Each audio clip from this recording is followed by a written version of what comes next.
السلام علیکم ورحمۃ اللہ وبرکاتہ۔ رمضان مبارک۔ بسم اللہ الرحمن الرحیم، والصلاة والسلام علی رسولہ الکریم وعلی آلہ وصحبہ اجمعین۔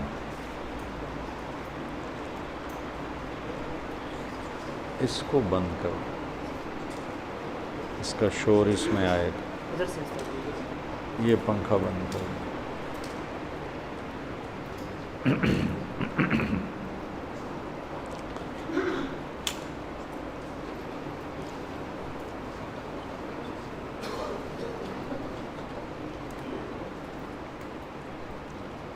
1999 میں مدرسۃ الحسنین کی اللہ نے بنیاد رکھوائی، تو رمضان سردیوں میں آتا تھا، تو جب رمضان قریب آیا تو میرے دل میں اللہ نے یہ بات ڈالی کہ ساری آسمانی کتابیں تو رمضان میں اتری ہیں اور ہم رمضان میں چھٹی کر دیتے ہیں۔ رمضان اور قرآن آپس میں جڑے ہوئے ہیں۔ شہر رمضان کے بعد ہوتا الذی کتب فیہ الصیام، اس کی وجہ اللہ نے کہا الذی انزل فیہ القرآن۔ یا فرق سمجھ رہے ہیں؟ کتب علیکم الصیام الگ ہو گیا، یہاں رمضان کے ساتھ قرآن۔ تو مجھے خیال آیا کہ ہمیں چھٹیاں رمضان میں نہیں کرنی چاہیے، گرمیوں میں کریں۔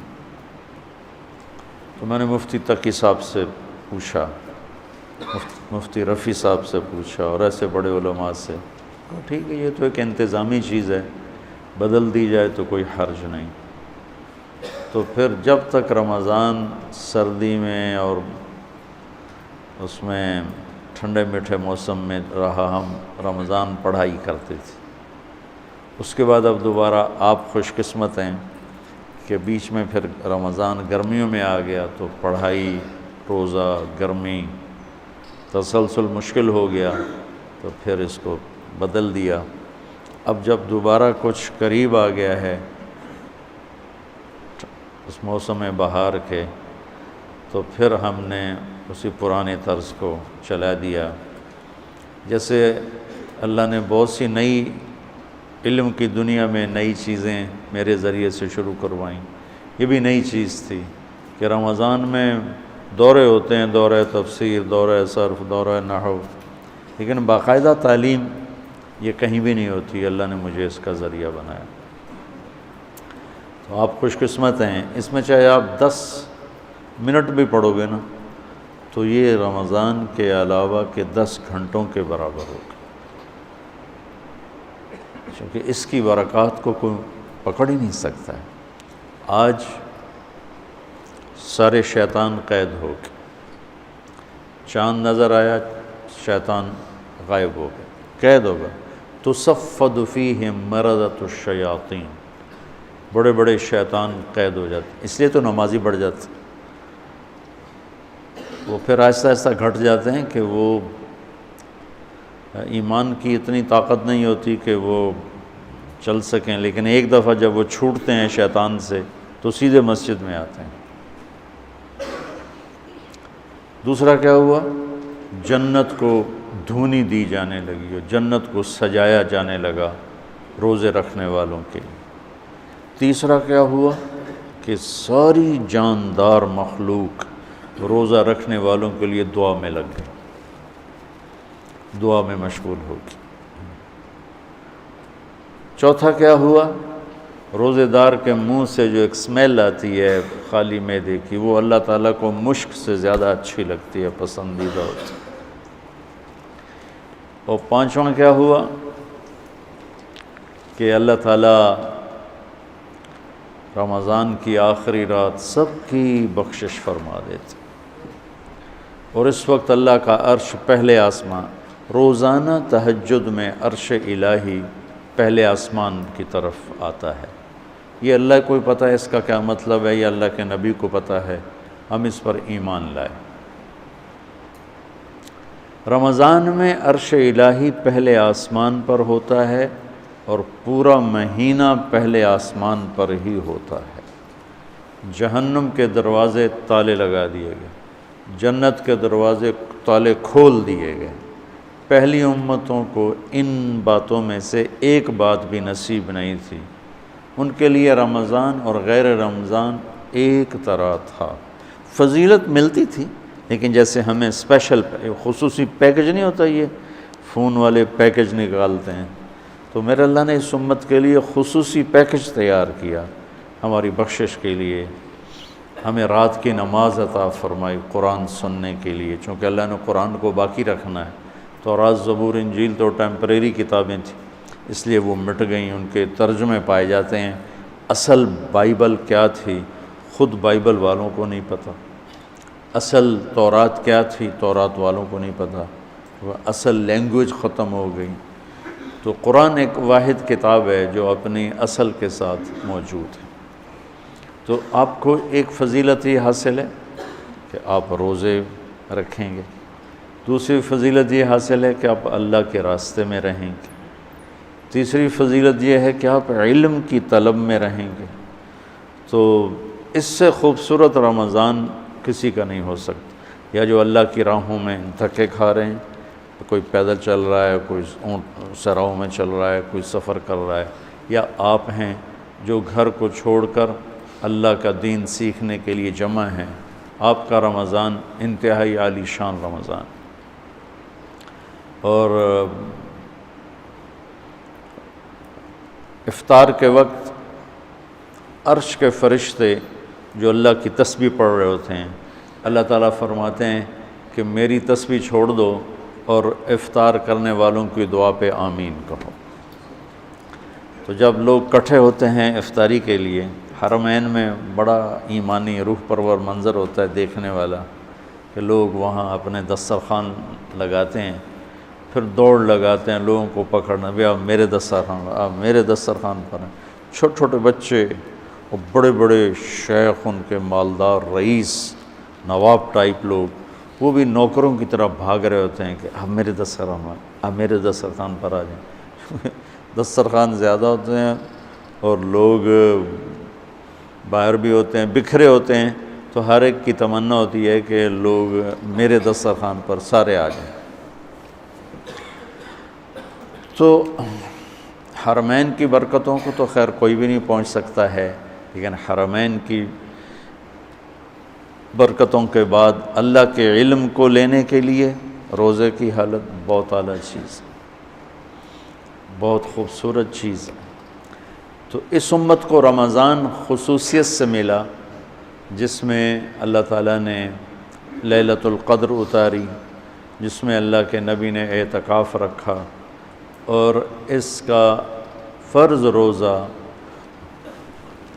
اس کی قیمت آپ اس حدیث سے لگائیں، لو ان رجلا صام یوما تطوعا ثم اعطی ملء الارض ذهبا لم یستوف ثوابہ دون یوم الحساب۔ جس شخص نے نفل روزہ رکھا اور اس روزے کے بدلے میں پوری دنیا سونے سے بھر کے اس کو پیش کی گئی کہ آپ کا نفل روزہ ہے نا، اس کا یہ صلہ ہے، ساری دھرتی سونے سے بھر کے، تو میرے نبی کا فرمان ہے یہ سونے سے بھرا ہوا جہان بھی اس روزے کا بدلہ نہیں بن سکتا، اس روزے کا بدلہ اللہ ہی دے گا۔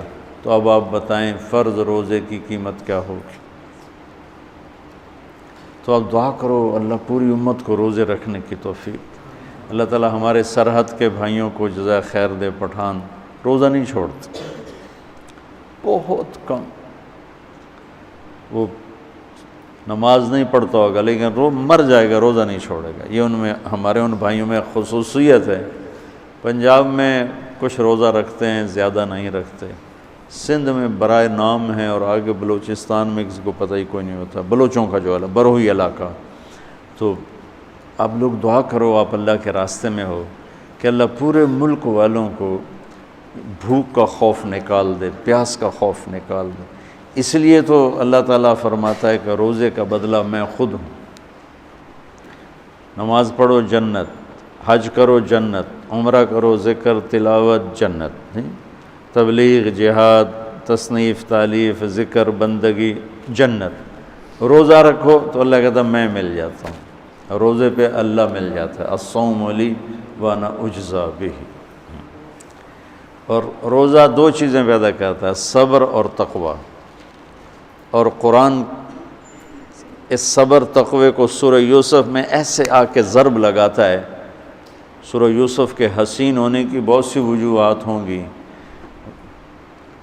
ڈھونڈتا رہتا ہوں کبھی ملی نہیں، کسی مفسر نے خاص طور پہ اس کو اجاگر بھی نہیں کیا، تو مجھے اس میں یہ ایک بات نظر آتی ہے کہ سارے قرآن کو دو لفظوں میں بیان کر کے اس کا نتیجہ بیان کر دیا، اور پیچھے پوری کہانی لائے، اور اس کہانی کے ساتھ پھر ان دو لفظوں کو جوڑ کے ایسے ٹھا کر کے اعلان کیا کہ جب یوسف علیہ السلام کے بھائیوں نے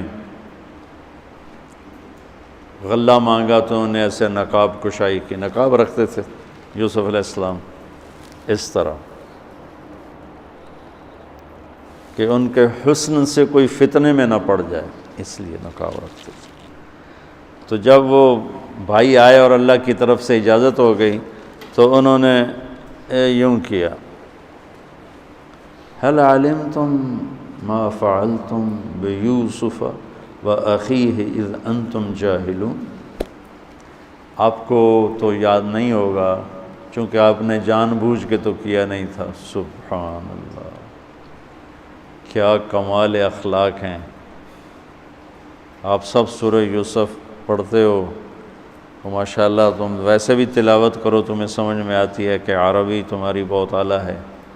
کس طرح نکالا اور کس دھوکے اور فریب کے ساتھ، پھر مارتے پیٹتے کنویں میں پھینکا، پھر قافلے کو بیچا، اور جب یوسف علیہ السلام کے اقتدار آیا ہے اور بدلہ لینے کا وقت ہے تو کہہ رہے ہیں هل علمتم، هل وہاں بولا جاتا ہے جہاں مجھے یہ پتا ہو کہ آپ جانتے نہیں میں کیا کہنے والا ہوں، تو میں کہتا ہوں آپ کو پتہ چلا، یہ ہے حل، آپ کو معلوم ہوا، اس کو حل کہتے ہیں۔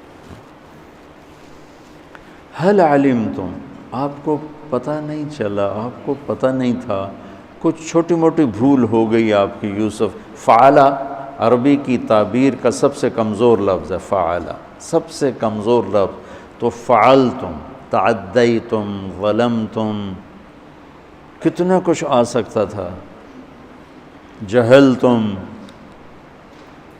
فعلتم سب سے کمزور تعبیر، وہ تھوڑا بہت آپ نے کیا تھا۔ تو اس وقت اخوت یوسف کی جو دو مختلف کیفیتیں، خوف، امید، یقین، شک، آس، یاس، وہ جو عجیب جذبات بنتے ان کو قرآن نے یوں نقل کیا، اِنَّكَ لَأَنْتَ یوسف، اِنَّكَ شک، لَأَنْتَ یقین، اِنَّكَ خوف، لَأَنْتَ امید، اِنَّكَ پریشانی، لَأَنْتَ اطمینان۔ اور ذرا میرا چہرہ دیکھنا، صرف یہ الفاظ نہیں تھے بلکہ چہرہ بھی ترجمانی کرتا ہے۔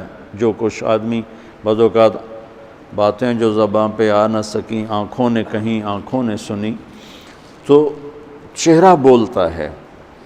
تو یوسف کے بھائی یوں کر رہے تھے، یہ میں نا یہ کسی تفسیر سے نہیں بیان کر رہا ہوں، اس لفظ میں جو تصویر مجھے اللہ نے دکھائی ہے نا میں وہ بیان کر رہا ہوں۔ اِنَّكَ لَأَنْتَ یوسف، لہجہ سنو، لہجہ، اِنَّكَ لَأَنْتَ یوسف، سبحان اللہ۔ اس میں ساری چیزیں، دو متضاد، خوف، امید، شک، یقین، ڈر، امن، اندیشہ، اطمینان، کہ بھائی ہے مہربانی کرے گا، پر ان میں زیادتی کی ہے بدلہ لے گا، بھائی ہے معاف کرے گا، بادشاہ بن چکا ہے ہمیں تباہ کر دے گا۔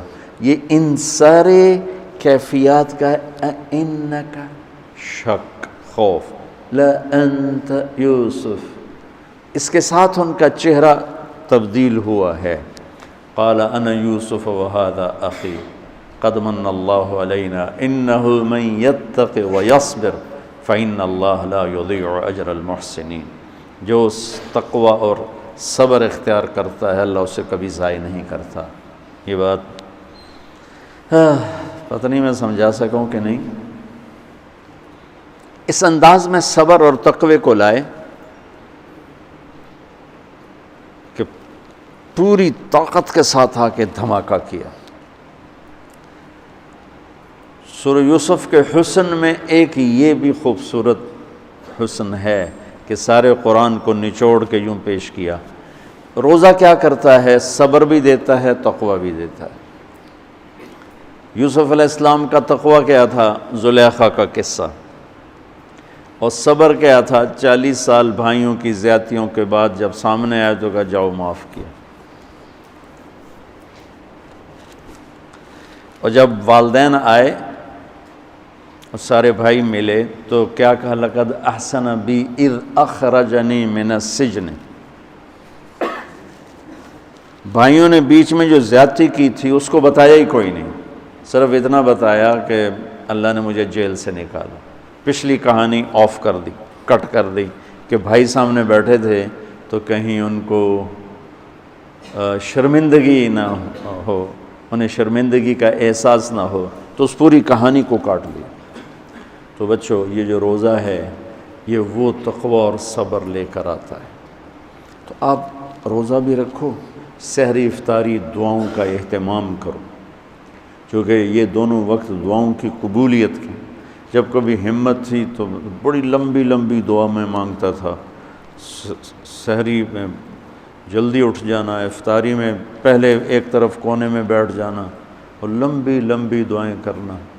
اب تو وہ روزے فاقہ کی وجہ سے سر درد شروع ہو جاتا ہے، نماز پڑھنا ہی مشکل ہوتا ہے، اور گھڑی پر ہی نظر ہوتی ہے کس لیے روزہ افطار۔ تو آپ لوگ دعا کرو کہ اللہ پورے ملک کو روزہ رکھنے کی توفیق دے، کوئی روزہ نہ چھوڑے، کوئی تراویح نہ چھوڑے۔ ساری امت اور حرمین میں جو عمرے پہ جا رہے ہیں، طواف پہ جا رہے ہیں، اعتکاف پہ جا رہے ہیں، اللہ ان کے یہ قبول فرمائے۔ جو اللہ کے راستے میں جماعتیں پھر رہی ہیں، اللہ تعالیٰ ان کے سفر قبول فرمائے، اور اس رمضان کو پوری امت کی ہدایت کا اللہ تعالیٰ رمضان بنا دے۔ یہ قرآن کے اترنے کا مہینہ ہے، اس میں قرآن پڑھا جاتا ہے، اور اس امت کو اللہ نے یہ فضیلت بخشی ہے کہ انہوں نے اپنی کتاب کی حفاظت کی ہے، اور اس کی ابتدا اللہ نے سورہ فاتحہ سے فرمائی ہے۔ تو سورہ فاتحہ جبریل لے کر نہیں آیا، جبریل آپ کے پاس بیٹھے تھے، تو ایک دھماکہ ہوا، تو آپ نے فرمایا یہ کیا دھماکہ ہے؟ کہ یا رسول اللہ آج ایک دروازہ کھلا ہے جو پہلے کبھی نہیں کھلا، اور آج ایک فرشتہ آ رہا ہے جو آج تک زمین پہ نہیں آیا، اور ایک کلام لے کر آ رہا ہے جو آج تک کسی نبی پر نہیں آیا۔ تو وہ فرشتہ حاضر ہوا اور آپ کو 2 کلام پیش کیے، ایک سورۃ فاتحہ اور ایک سورہ بقرہ کا آخری رکوع، آمن الرسول سے لے کر آخر تک۔ ابشر بنورین، آپ کو 2 نوروں کی بشارت ہو، سورۃ فاتحہ اور سورہ بقرہ کا آخر رکوع۔ تو ہم تھوڑی سی بات سورہ فاتحہ پر کریں گے کہ میرے نبی نے فرمایا اوتیت المثانیہ مکان التورات والمائدہ مکان الانجیل والحوامیم مکان الزبور وفضلت بالمفصلات۔ میرے سب سے بڑی کتاب تورات تھی، سب سے بڑی، اٹھانا بھی مشکل تھا، اتنی بڑی کتاب تھی۔ میرے نبی نے کہا اللہ نے مجھے تورات کے بدلے میں سورہ فاتحہ دی تھی، 7 آیات سورہ فاتحہ دی تھی۔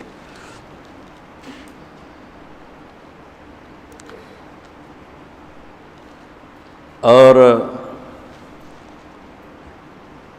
انجیل کے بدلے مجھے اللہ تعالیٰ نے سورہ مائدہ دے دی، انجیل سورہ مائدہ۔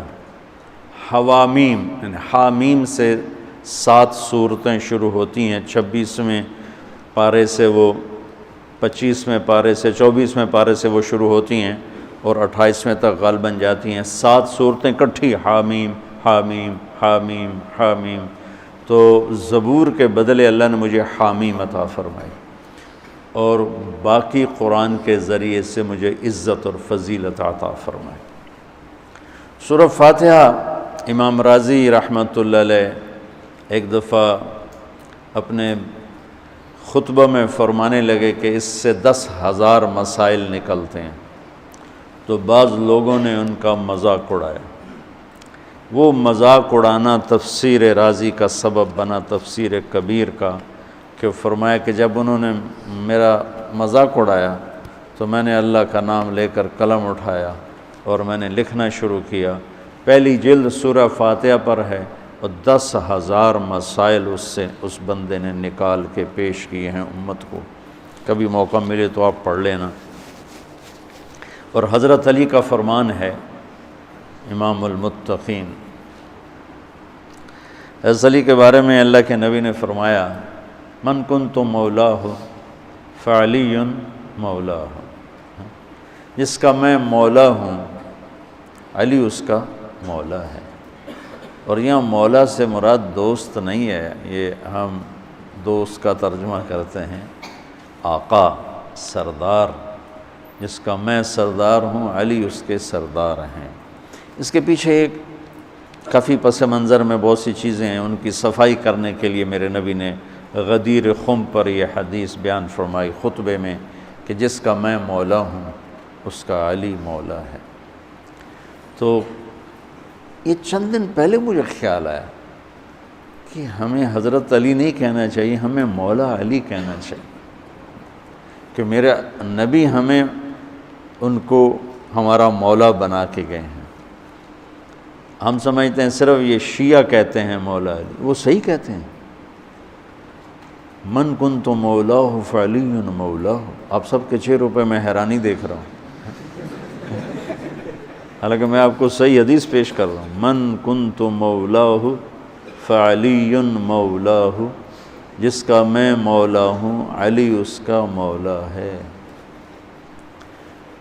تو میں اب حضرت علی نہیں کہتا، میں کہتا ہوں مولا علی، کہ ان کا حق ہے۔ جیسے ہر صحابی کی بعض خصوصیات ہیں جو دوسرے میں نہیں۔ آپ نے ابو بکر سب سے بڑی ہستی ہیں صحابہ میں، ان کو نہیں، آپ نے کہا کہ تو جنت میں میرے آگے آگے چلتا ہے۔ بلال کو کہا کیا بات ہے، جب جنت میں جاتا ہوں مجھ سے آگے آگے چلتا نظر آتا ہے۔ جزوی فضیلت، سارے لوگ پیدل چلیں گے، میں براق پہ چلوں گا، میرے نبی نے فرمایا، اور بلال میرے آگے سرخ اونٹنی پہ بیٹھ کے چلے گا، یہ جزوی فضیلت۔ جنت میں جانے لگوں گا تو جنت کی سواری کی لگام ایسے نیچے گرے گی۔ نیچے گرنے کا مطلب ہے کوئی ڈرائیور آئے گا، کوچوان آئے گا جو چلائے گا، تو بلال حبشی کو یہ رسی پکڑائی جائے گی۔ تو اس طرح یہ جزوی فضائل کسی کے کسی طرح، کسی کے کسی طرح ہیں۔ تو مجھے خیال ہے کہ ہم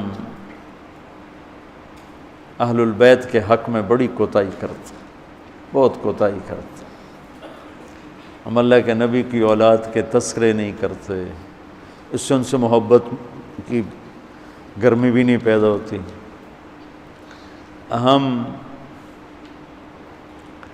تم میری اولاد کی برائیاں میرے سامنے شروع کر دو تو تم مجھے اچھے لگو گے، اور میرے سامنے آ کر میری اولاد کی تم تعریف شروع کر دو، چاہے مجھے پتہ بھی ہو جھوٹی تعریف کرنا، تو بھی میرا دل خوش ہو جائے گا۔ تو ہم نے نا اللہ کے نبی کے گھرانے کے بارے میں بہت کوتاہی کی ہے، بہت کوتاہی کی۔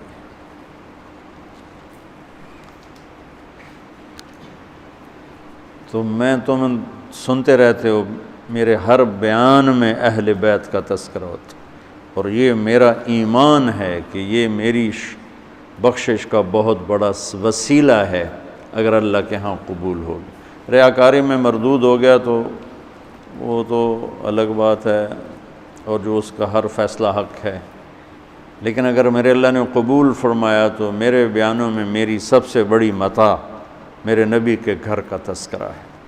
میں اس سے اندر کی محبت سے بھر کے کرتا ہوں، اور اپنی کوتاہی پر اور امت کی کوتاہی پر استغفار کرتا ہوں کہ ہم نے اپنے نبی کی اولاد بھلانا تو کیا ہے، 60 سال میں کیا کر دیا، ذبح کر کے رکھ دی۔ مجھے حیرت ہوتی ہے کہ نبی کا نواسہ ہو اور ادھر سارے نامراد سور قسم کے انسان ہوں، اور پھر ان کے پیچھے لگ کے نبی کے نواسے کو ذبح کر دیا جائے، کچھ سمجھ میں نہیں آتی۔ شاید اللہ ان کے عالی شان مقام طے کر چکا تھا۔ جب وہ سب ساتھیوں نے کہا نا کہ اب واپس چلیں، وہاں ابن زیاد آ چکا ہے، واپس چلیں، تو فرمایا کہ نہیں، مجھے جانا ہے۔ ان کا تم موت دیکھ رہے ہو، کیوں جا رہے ہو؟ کہا مجھے میرے اللہ کے نبی خواب میں ملے ہیں، انہوں نے مجھے کچھ بات فرمائی ہے، لہذا مجھے جانا ہی جانا ہے۔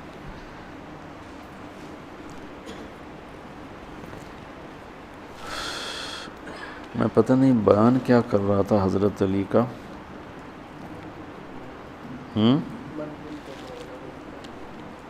میں اس پر کوئی بات کہنا چاہتا تھا۔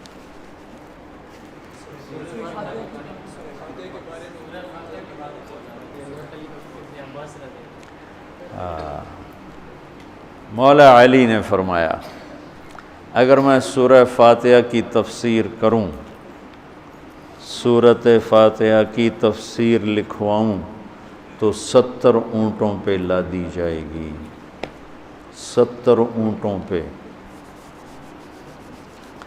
اور یہ خالی دعویٰ نہیں تھا، ایک حدیث اور سنو۔ ایک دفعہ عشاء کی نماز پڑھا کے تشریف فرما ہوئے اور فرمایا آؤ آج میں تمہیں سورہ فاتحہ کی تفسیر سناؤں۔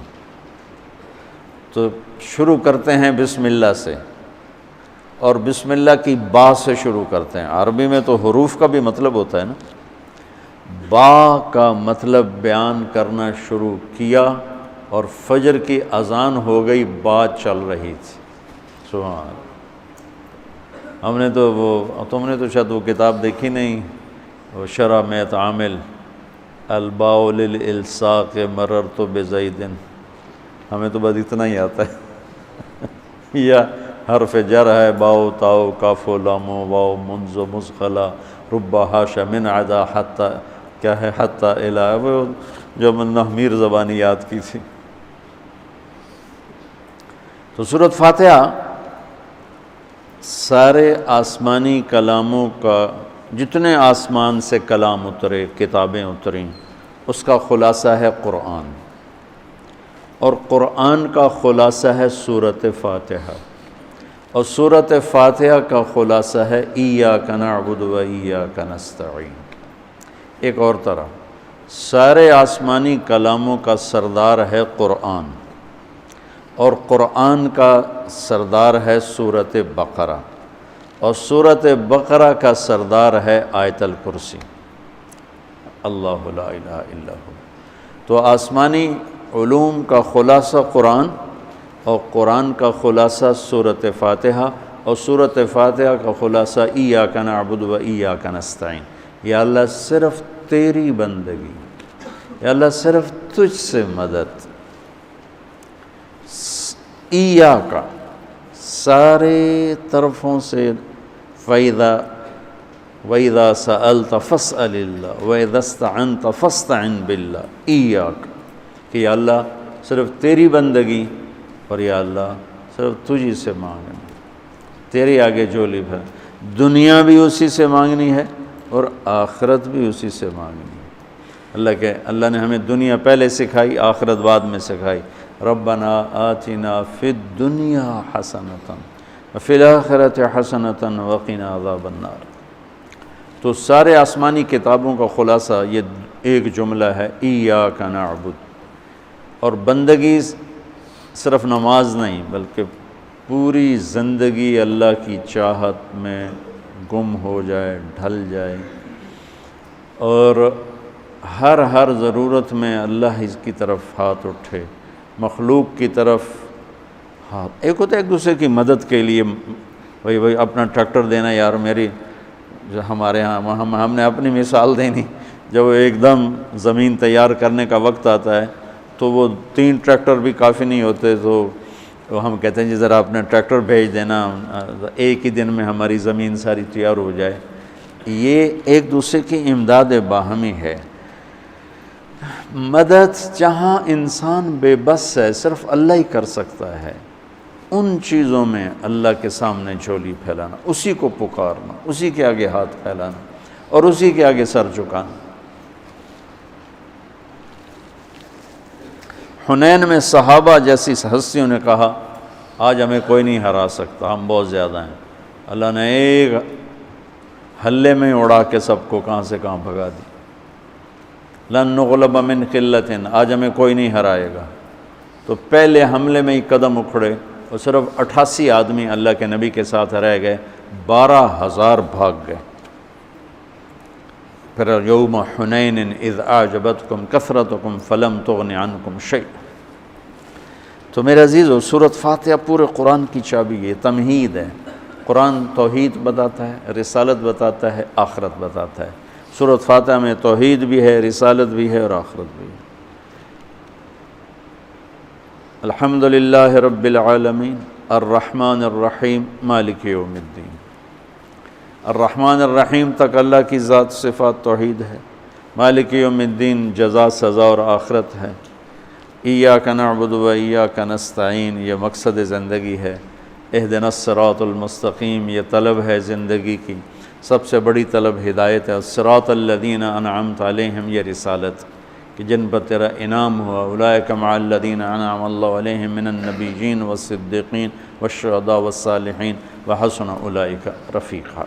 تو سورۃ فاتحہ کو مجھے کوئی یاد پڑتا ہے، ایک دفعہ میں کہیں پڑھا تھا کہ اللہ اپنی ذات کو اتنے خوبصورت انداز میں بیان کرتا ہے، الحمدللہ رب العالمین الرحمن الرحیم مالک یوم الدین۔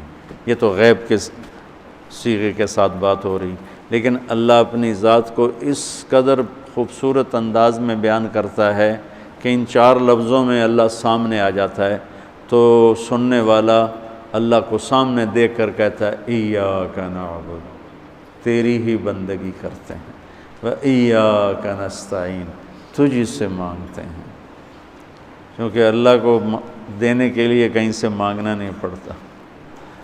وہ میں تھا گاؤں میں، تو ایک ہمارا رشتہ دار برادری میں نے سب سے دوستی لگا کے رکھی، سب سے ملتا ہوں۔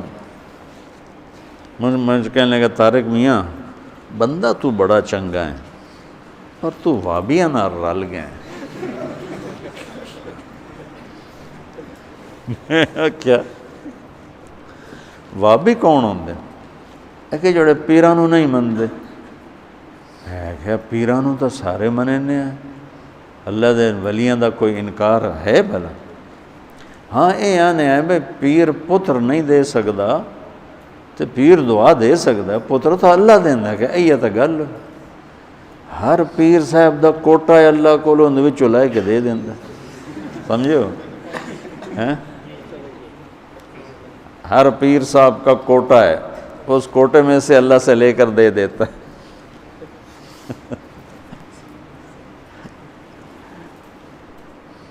علم و باج کرے فقیری کافر مرے دیوانہ ہو، ساسے وریاں کرے عبادت کلو اللہ تو رہے بیگانہ ہو۔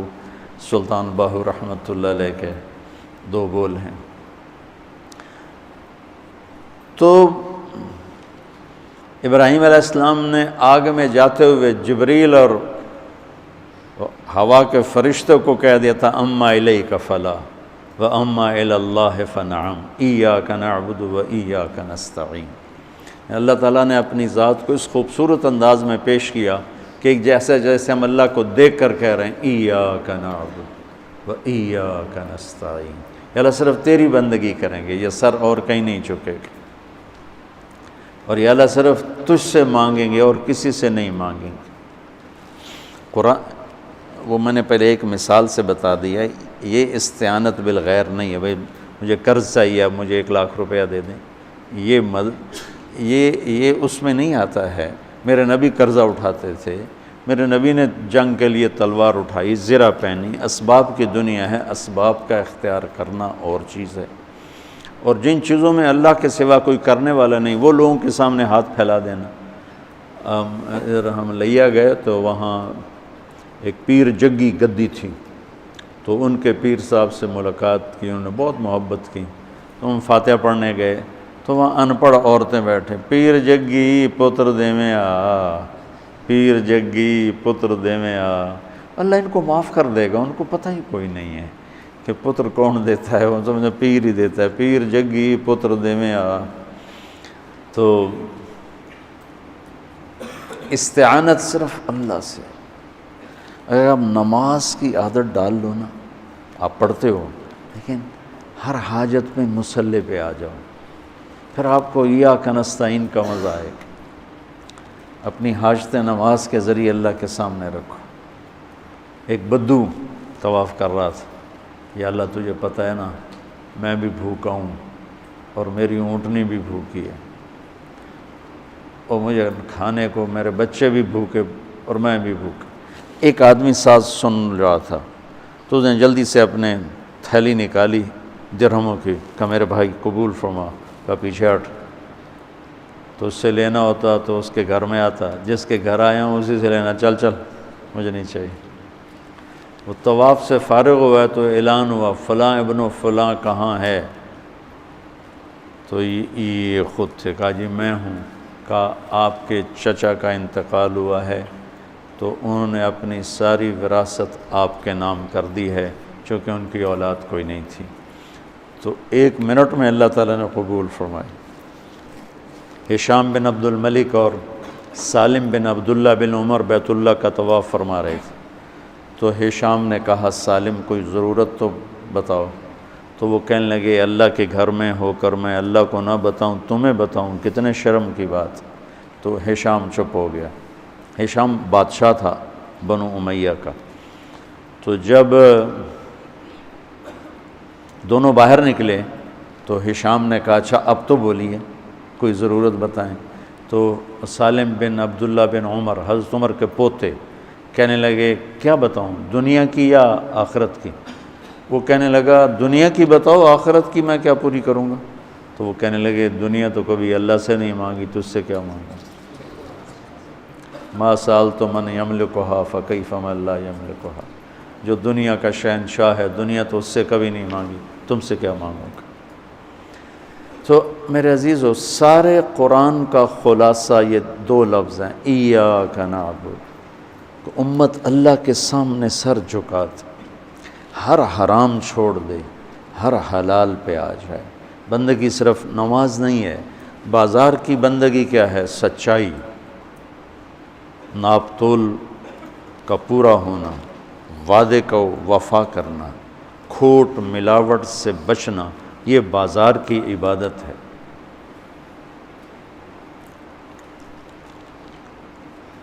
اقتدار کی عبادت کیا ہے؟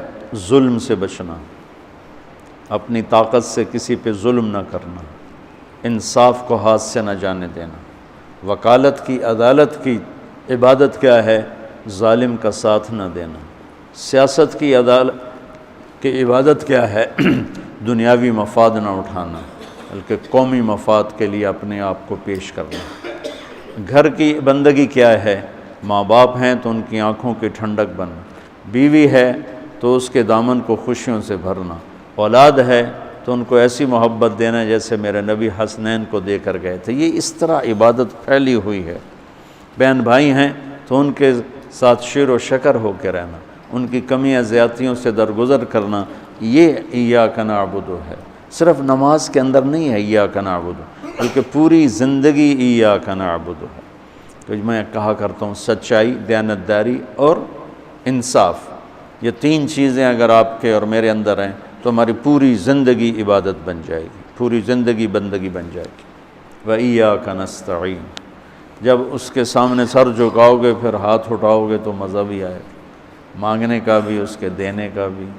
اس کو کون سا کہیں سے لینا پڑتا ہے؟ جو وہ نباتہ بن یزید نخی رحمۃ اللہ علیہ، تابعین میں سے ہیں، اللہ کے راستے میں جا رہے تھے، گدھا مر گیا تو نیچے اتر کے 2 نفل پڑھ کے کہنے لگے یا اللہ تو بے نیاز ہے، تجھے تو کسی چیز کی ضرورت نہیں اور میں تو مسافر ہوں، مجھے اس کی ضرورت ہے، اسے زندہ کر، اور ایک چھڑی ماری، قم بِإِذْنِ اللہ، گدھا اچھل کے کھڑا ہو گیا۔ اور امام شافعی نہیں شعبی فرماتے ہیں کہ میں نے اس گدھے کو دمشق کے بازار میں فروخت ہوتے دیکھا، اور وہ نباتا پہلے فوت ہوئے، کھوتا بعد وچ مریا، ایسی دعا قبول ہوئی۔ تو انشاءاللہ تھوڑا تھوڑا اس کو لاتے رہیں گے، آج بس اتنا ہی کافی ہے کہ تھوڑا سورۃ فاتحہ میں چند ایک مضامین۔ ایک ہدایت ہے، ہدایت ہدا اس چٹان کو کہتے ہیں جو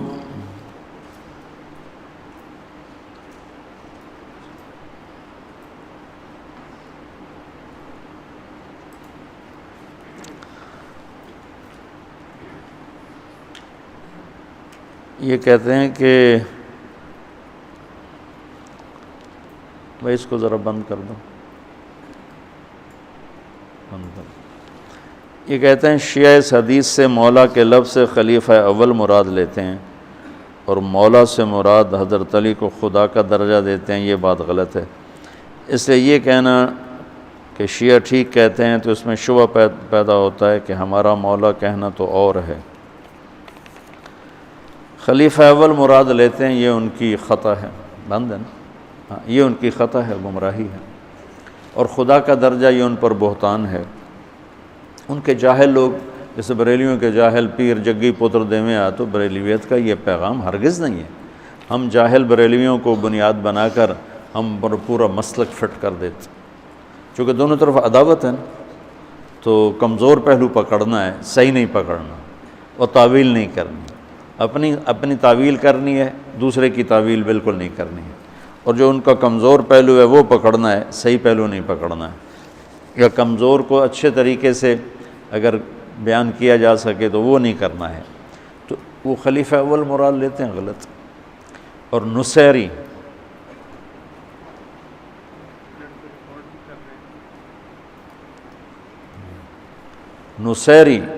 نصیری جو یہ ہے آپ کا شام کا صدر بشار، نصیریہ میں حضرت علی کو خدا کا درجہ دیتے ہیں، اور اس کو شیعہ بھی رد کرتے ہیں، ان کو کفر کا درجہ دیتے ہیں ان کے۔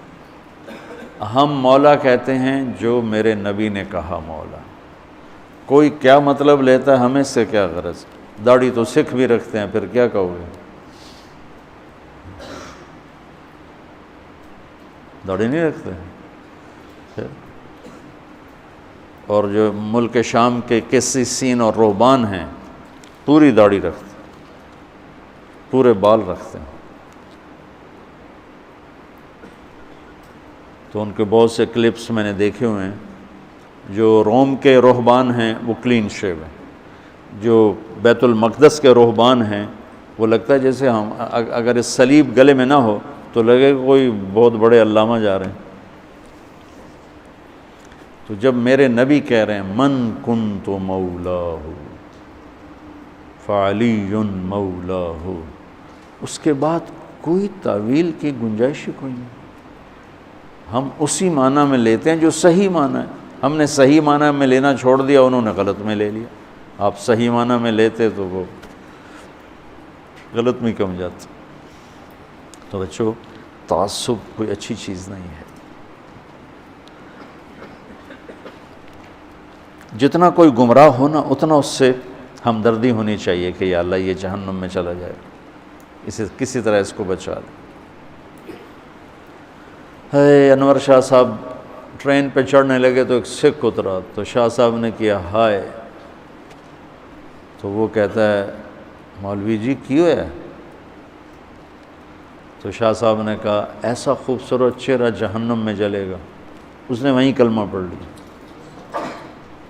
یہ مقصود ہے وراثت علم، وراثت انبیاء میں یہ درد ہے، وراثت انبیاء۔ کہ جو جتنا دین سے دور ہے اتنا اس سے محبت کرو کہ بچ جائے، کہیں جہنم سے بچ جائے۔ اللہ کے نبی نے آخری حد تک ابو جہل کی اتنی منتیں کی کہ ابو جہل کہنے لگا بس کرو، حل انت منتہن، بس کرو، میں قیامت کے دن گواہی دے دوں گا کہ تو نے اپنے رب کا پیغام ہمیں سنا لیا تھا۔ محبت تو ہمارے نا علمی اور دینی حلقوں میں، میں وہ لاسانی سرکار ہیں کوئی، مجھے تو نہیں پتہ کون تھے، اتنا تھا کہ وہ رکشوں کے پیچھے ان کے فوٹو لگے ہوتے تھے، اور لاسانی سرکار، تو مجھے پتہ چلا ان پہ قاتلانہ حملہ ہوا۔ میں ان کو پوچھنے چلا گیا، جو میرے اوپر بکواس شروع ہوئی سوشل میڈیا پر، یعنی اتنا سیرت سے ہم دور ہو گئے ہیں کہ نبی ابو جہل جیسوں کی منتیں کر رہا ہے، اور یہ کہتے ہیں یہ بدعتی کے پاس چلا گیا، دیوبندی ناراض، بریلوی ناراض، بدعتی کے پاس چلا گیا۔ ارے بھائی میں بدعتی کے پاس دعوت کی نیت سے گیا ہوں۔ ثم انی دعوتہم جہارا ثم انی اعلنت لہم واسررت لہم اسرارا۔ تم دیکھو تو صحیح انبیاء کا طرز کیا ہے اپنی قوم کے بارے میں۔ وَإِنِّي كُلَّمَا دَعُوتُهُمْ لِتَغْفِرَ لَهُمْ جَعَلُوا أَصَابِعَهُمْ فِي آذَانِهِمْ وَاسْتَغْشَوْا ثِيَابَهُمْ۔ ایسے آدمی سے کوئی بات کر سکتا ہے ہمت؟ چلو تم سبق میں یوں کر دو مولوی شاہد کے سامنے، دیکھو تمہارا کیا حال کرتا ہے۔ یقین مانو میں نوح علیہ السلام کی ہوئے کیا جگر تھا، یوں لوگ بیٹھے یوں۔ اب پرسوں ترسوں وہاں بیان تھا نا شاکوٹ، تو اندر بیان تھا گھٹن، گرمی، اوپر سے سپیکر خراب ہو گیا، میں بولوں تو ادھر سے آواز آئے، آواز نہیں آ رہی، پھر چپ ہو جاؤں، پھر بولوں تو ادھر سے آواز نہیں آ رہی۔ مجھے اتنا غصہ چڑھا، میں سب کی پٹائی کروں جنہوں نے یہاں ممبر رکھا، اور مجھ سے بولا نہیں گیا۔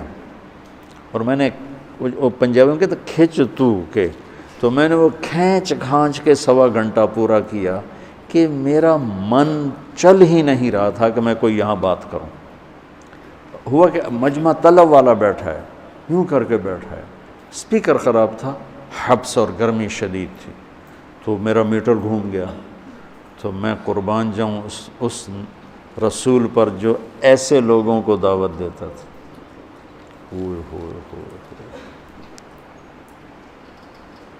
مطلب ہمارا جو ہے نا یہ عجیب سا دین بن گیا ہے، جو دین آیا ہی اس لیے تھا لِتُخْرِجَ النَّاسَ مِنَ الظُّلُمَاتِ إِلَى النُّورِ، پڑھو تو صحیح، لِتُخْرِجَ النَّاسَ مِنَ الظُّلُمَاتِ إِلَى النُّورِ۔ وہی امت کہہ رہی ادھر کیوں جاتے ہو، ان کے پاس کیوں جاتے ہو، ان کے پاس کیوں جاتے ہو، وہ تو یہ ہیں، وہ تو وہ ہیں، وہ تو وہ ہیں۔ ارے لوگ، میرے بچوں، یہی تو چیز تمہارے اندر پیدا کرنا چاہتا ہوں، تمہارے اندر سے زہر نکالنا چاہتا ہوں فرقہ واریت کا، کہ کسی طرح یہ نکلے، اور جو عادت بن جاتی اسے نکالنا مشکل ہوتا ہے۔ بابا اسماعیل ہمارے ایک ساتھی تھے جی، اچھا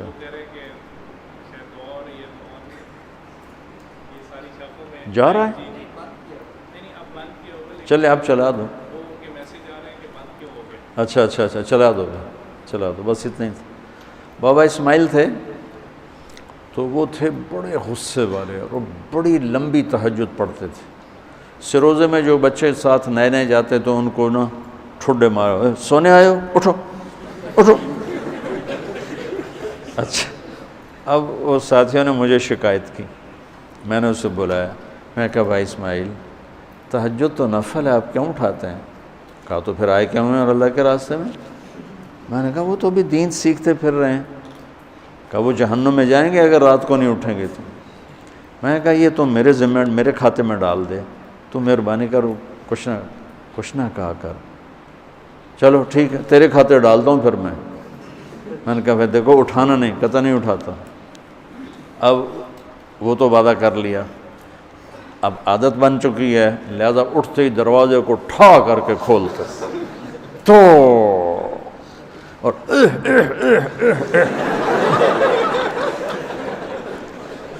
ایویں ہی کھانسی کر اور کبھی زمین پہ پاؤں مار رہا ہے، کبھی اونچی اونچی نفل میں قرآن پڑھ رہا ہے، کبھی ساؤنڈ نہیں دینا۔ یہ جو زہر ہے فرقہ واریت کا، یہ میں تمہارا نکالنا چاہتا ہوں، تمہیں مزاج نبوت پہ لانا چاہتا ہوں۔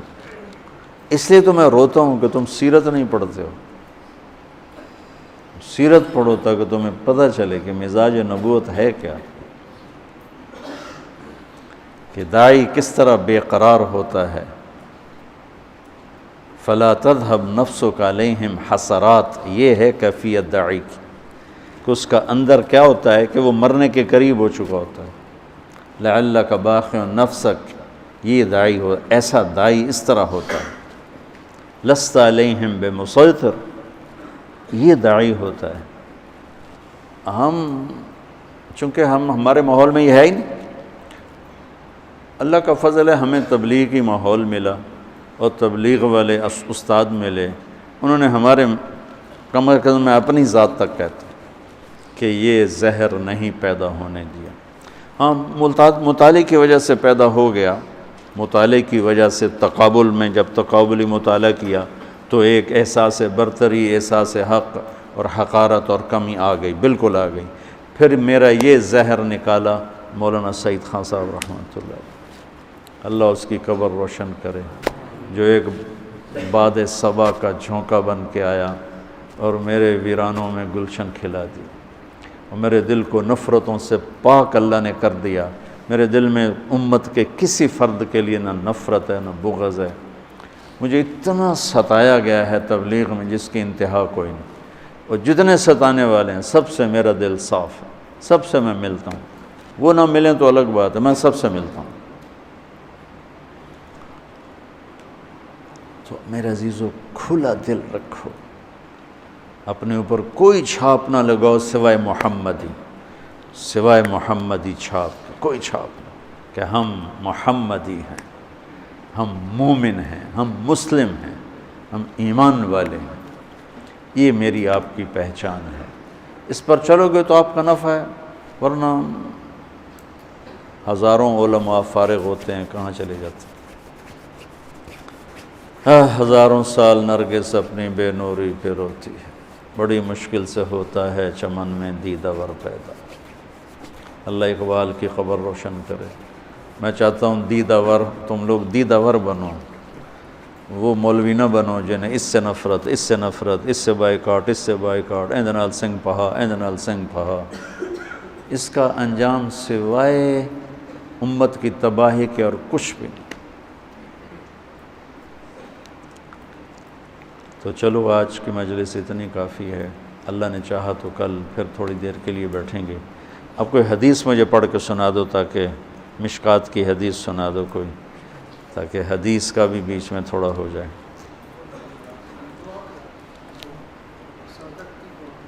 او حدیث تو پڑھیں، تو انہوں بھوک لگی ہے؟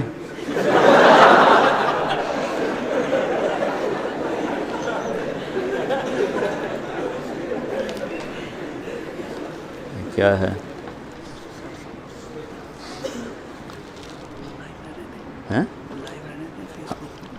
ہاں ہاں حدیث کیا؟ ارے بیٹا ذرا مجھے دے دو، تمہیں مل ہی نہیں رہی، کہیں سے کوئی پڑھ دو ورنہ میں ہی پڑھ دیتا ہوں۔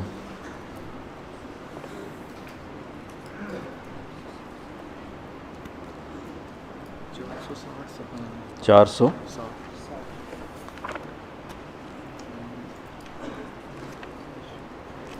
اس میں کیا ہے؟ اچھا وہ پڑھ رہے تھے، ہاں ٹھیک ہو گیا۔ 459 460، اچھا اچھا اچھا، چلو پڑھو کوئی، یا میں ہی پڑھ دوں؟ اچھا وعن جابر رضی اللہ تعالی عنہ عن النبی صلی اللہ علیہ وسلم قال لا تمس النار مسلما رآنی اور رآ من رآنی. واہ واہ واہ. رواہ الترمذی.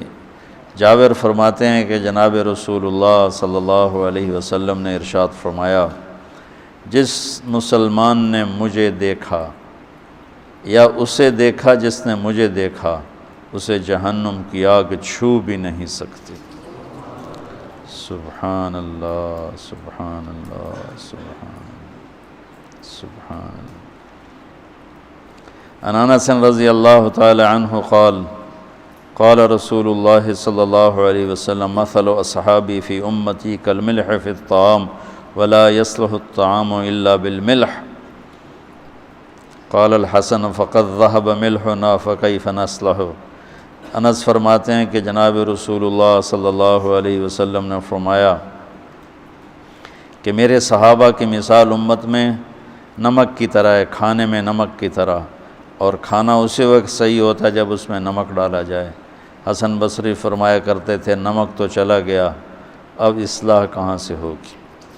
عن عبداللہ ابن بریدۃ عن ابیہ قال قال رسول اللہ صلی اللہ علیہ وسلم ما من احد من اصحابی یموت بارض الا بعث قائدا ونورا لهم یوم القیامہ.